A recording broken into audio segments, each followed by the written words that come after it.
Mga dapat na ikonsidera sa pagsulat ng reflektibong sanaysay. Una sa lahat, ang pagkalap ng mga datos at mga bagay na kailangang gamitin. Sumunod, marapat na pag-isipang mabuti at pagandahin ang panimulang bahagi. Ito rin ay dapat na nagtataglay ng iba't ibang aspeto ng karanasan upang mas maging malawak ang iyong isisulat na refleksyon.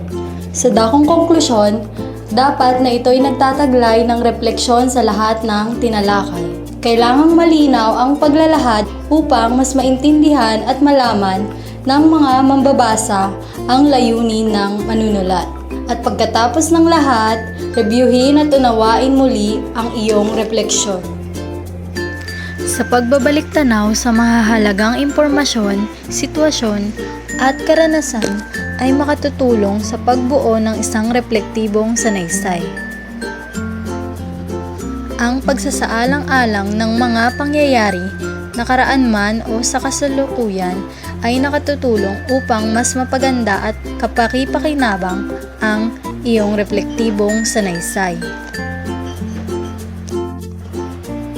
Sa paggamit ng isip, damdamin at karanasan, ay nakapagtitibay sa gagawing reflektibong sanaysay.